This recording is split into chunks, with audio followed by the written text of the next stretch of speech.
Okay, previously we had seen that for an ideal gas.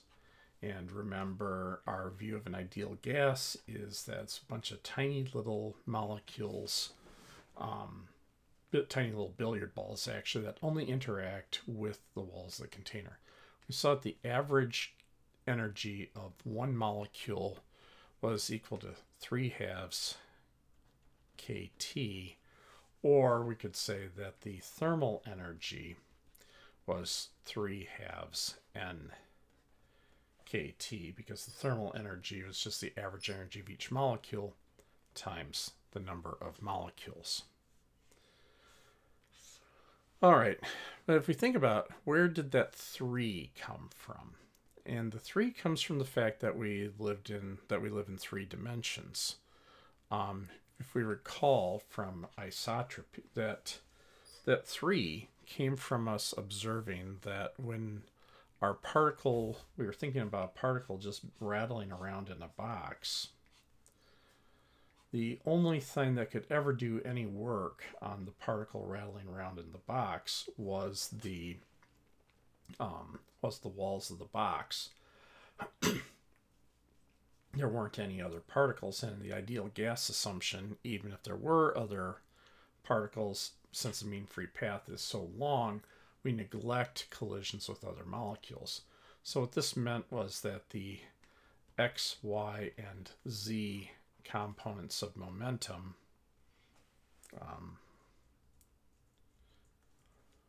there we go. Px, py, and pz only changed signs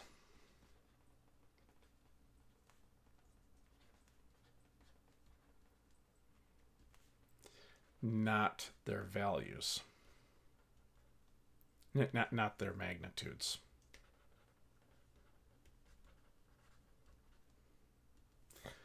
And so from this, we concluded that the average value of Vx squared equaled the average value of Vy squared equaled the average value of Vz squared.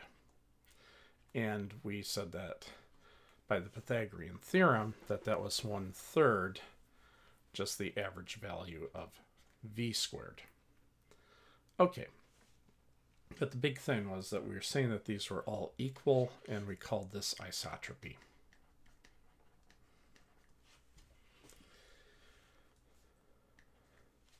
Now, if we think about it here, for our average thermal energy, in a funny way, we can say that our thermal energy is stored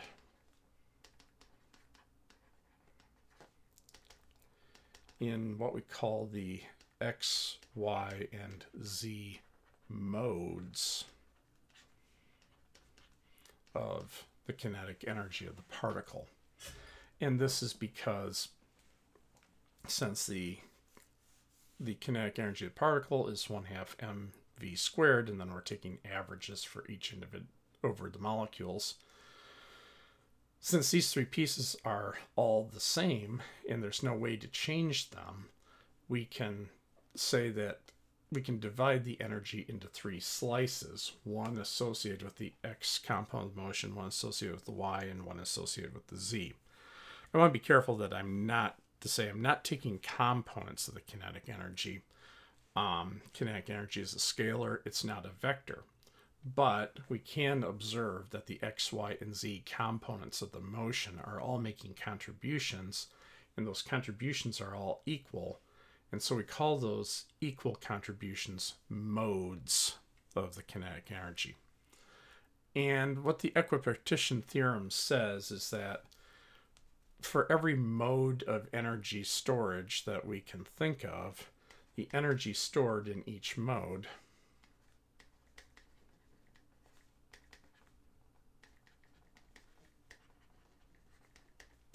is 1/2 the number of particles kT. Or with big N little k being equal to little n big R, we can also observe that that's 1/2 little n RT. So for our ideal gas,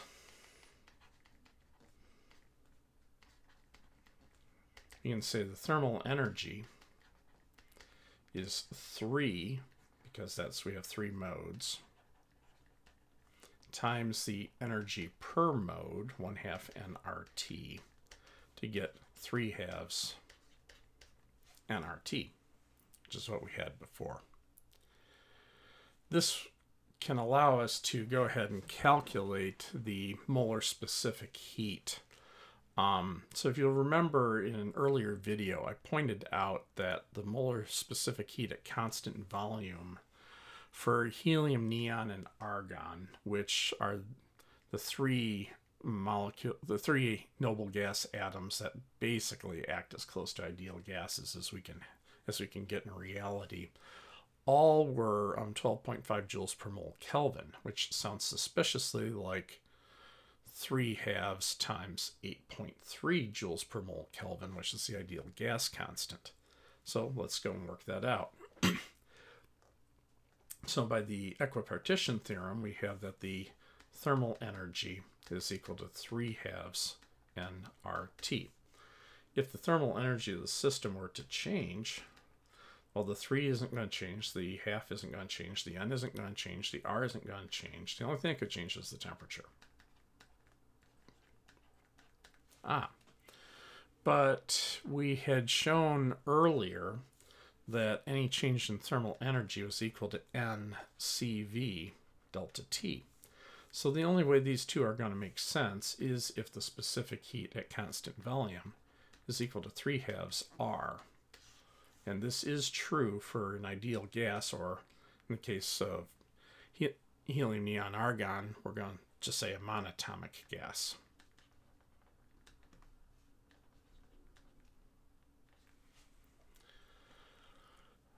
But if you've been listening to me talking about the idea of energy being stored in modes, it might occur to you, wait a minute, what about rotations?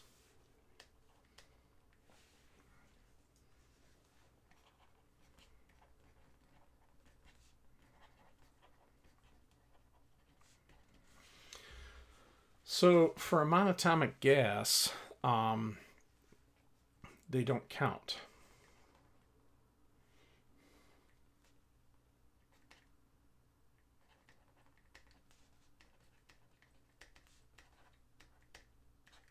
And why is that? So this is a little bit of weirdness, but one of the key things, one of the key principles in quantum mechanics is if you can't detect it, then it didn't happen. This is a really tortured and inadequate summary of a thing called Bell's inequality. But the point is, if you can't detect that something happened, then there's no point in talking about whether it happened or not. And quantum mechanically, it turns out that if you can't detect that it can happen, then it doesn't happen. So if we think about, like, since we're modeling these as perfect billiard balls, let's imagine that this billiard ball was rotating. If it's an absolutely perfect billiard ball, which is what we're imagining here, you wouldn't be able to see it rotate.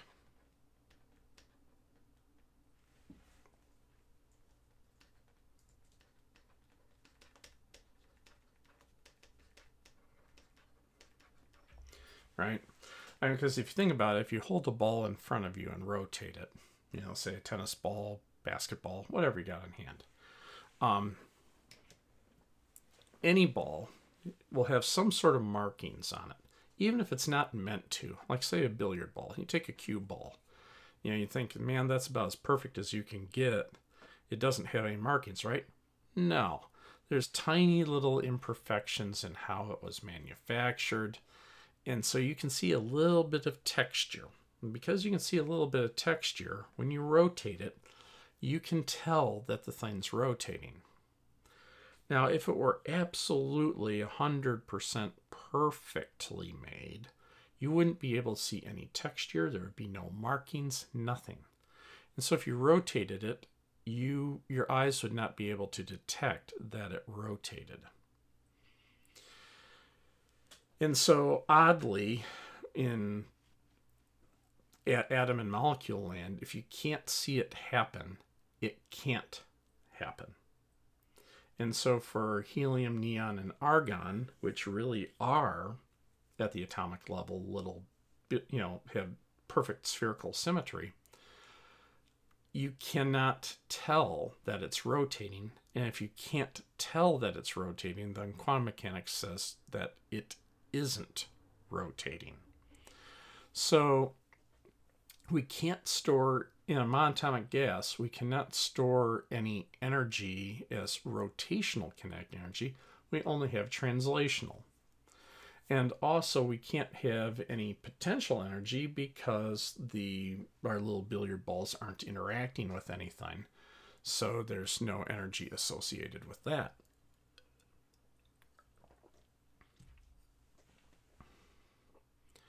But the game changes if we have a diatomic molecule. Let's see how many more degrees of freedom we can pick up.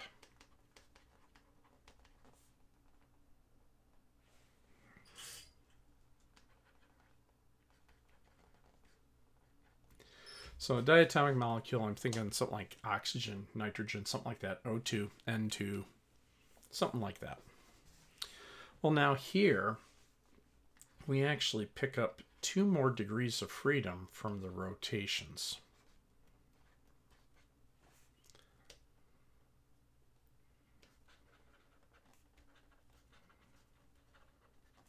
So this means we pick up an additional 2 modes.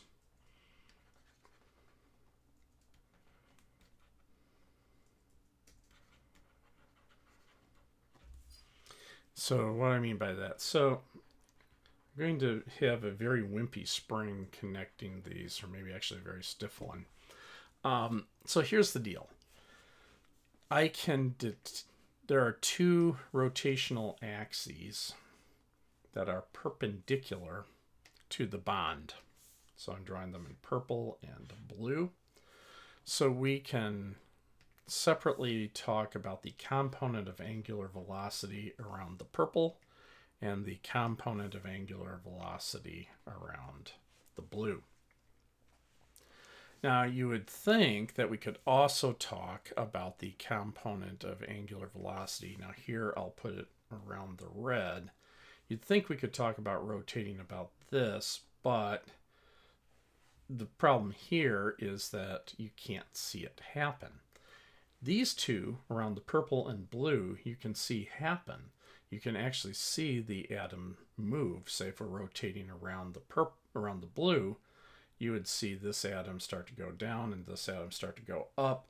You can actually see the atoms move. So these rotations you can see. The red one, because again they're perfect billiard balls connected with a perfect little stick, if you spin it along the red axis, you can't see it spin. So if you can't see it, it doesn't happen.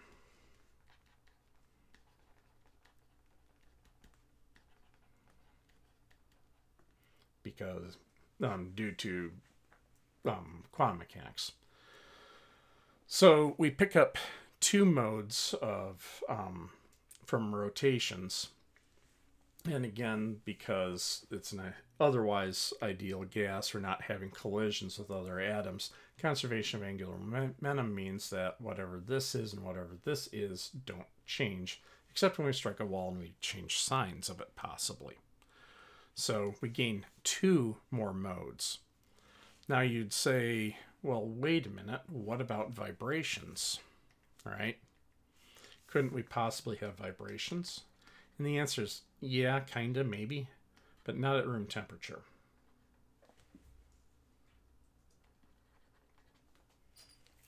So we could potentially pick up some 2 degrees of freedom from vibrations.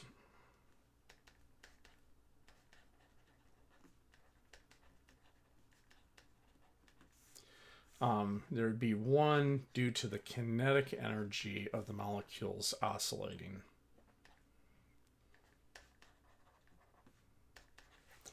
And then there would be a second degree of freedom from the energy stored in the bond, so from the potential energy from the interaction. So those would be our 2 degrees of freedom that we could have. However, quantum mechanics stipulates that you can't oscillate at every possible frequency, but only certain frequencies. And it turns out at room temperature, the next higher frequency, there just isn't enough energy in the system to make the next higher energy available. So although these exist in principle, they aren't available at room temperature.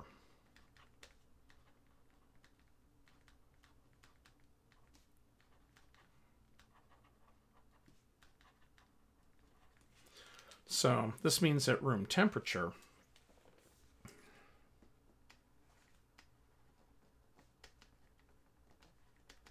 we pick up 3 translational modes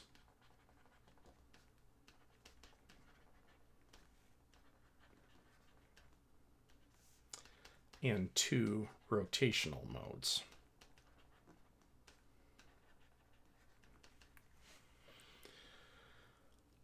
So by the equipartition theorem, this means that the thermal energy now is 5 modes times 1/2 n kT. So this is 5/2 n kT, or 5/2 little n RT. And by exactly the same sort of argument we made before, this means at room temperature, the specific heat at constant volume is equal to 5/2 R, not 3/2. And this is because, in addition to being able to move in X, Y, and Z, we can spin about 2 different axes that are perpendicular to the bond. So, but even the rotational, because of quantum mechanical considerations, even the rotational modes aren't always accessible. So if I were to plot CV as a function of temperature, what you'll find is, say, at around, and this will be in Kelvin, at around, so 3/2 R, 5/2 R, 7/2 R, for an ideal diatomic molecule, somewhere around 100 Kelvin-ish, and this is going to be a very distorted scale here. We will have been having CV just be constantly 3/2 R, and somewhere around about 100 to 200 Kelvin-ish. We'll start to see a transition up to 5/2 R. So this is because here we could only do translation. Here we can do translation. Oh, sorry. Or we'll just say, here in addition to translation, we'll also say plus rotation. And this will be the case out to about 1,000 Kelvin or so. These are all rough, depends on the molecule. And then that's where we'll start to transition up, going from about 1,000 to about 2,000 Kelvin.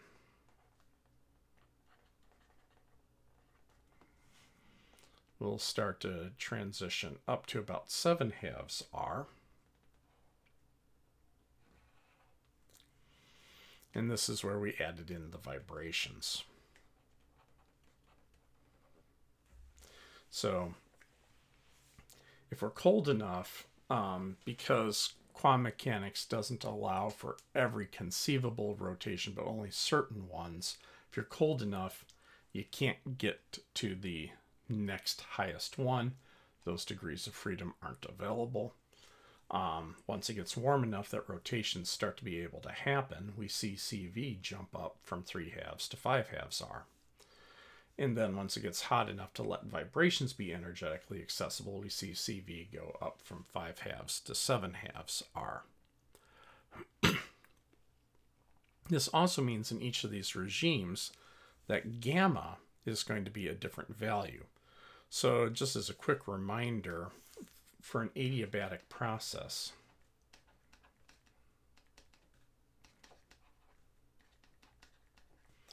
we saw that it followed P initial V initial to the gamma equals P final V final to the gamma, where gamma was equal to Cp over Cv. But Cp, remember we showed, was Cv plus R.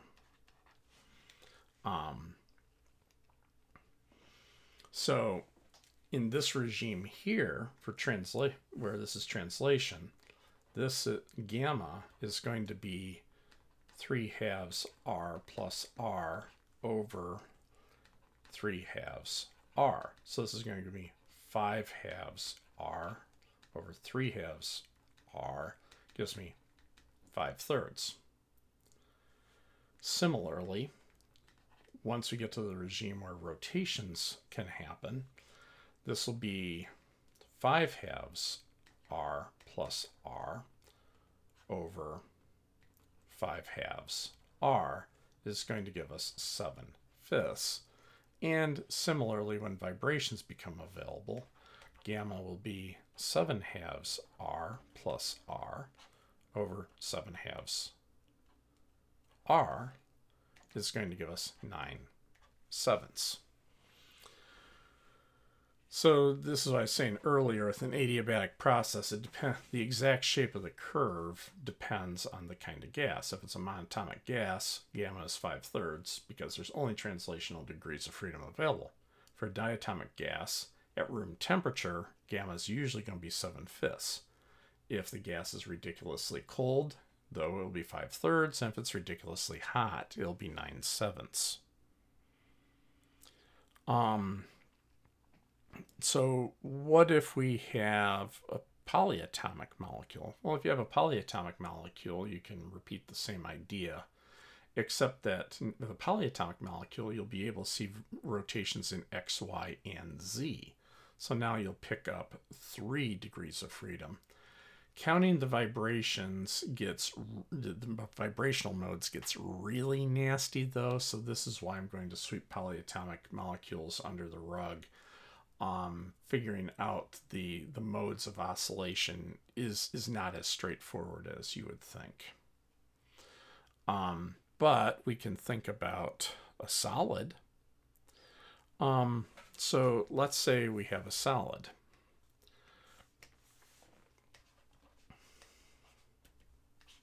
So for a solid, remember the idea is that basically we have a bunch of atoms in a lattice somehow. And they're connected by their atomic bonds, which we'll model as springs.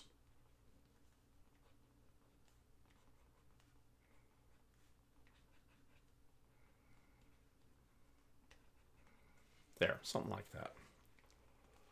Oops. I'm not drawing in 3D very well here. There we go. All right, well, I tried. This is supposed to be the edges of a cube. But here we can count, we can vibrate in X, Y, and Z.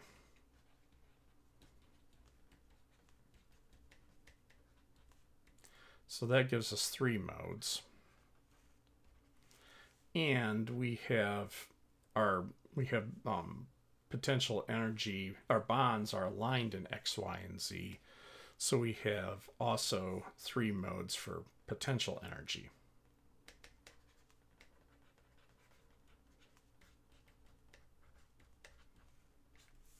So this gives us a grand total of 6 modes. So E thermal will be 6 times a half NKT,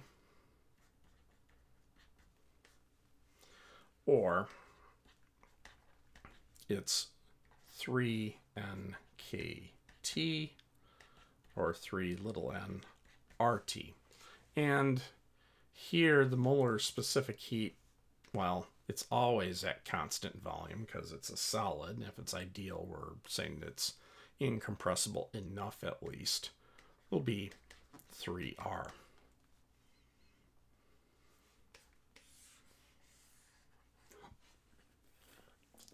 And what you'll find when you actually measure these things is that they're all pretty close.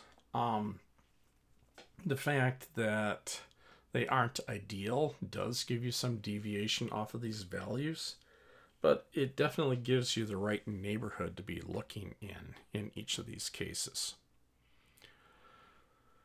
So with this, I want to go back and revisit the definition of temperature for just a hot second.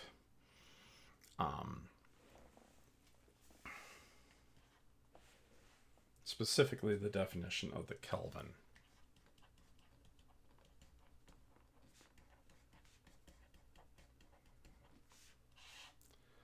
So with the 2018 SI, we defined temperature by saying that Boltzmann's constant was exactly 1.380649 times 10 to the negative 23rd joules per Kelvin. And this is an exact number. And you relate it to the thermal energy by saying that that is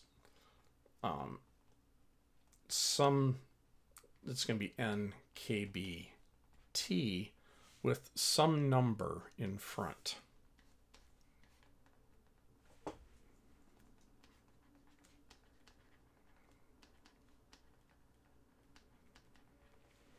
So for an ideal gas,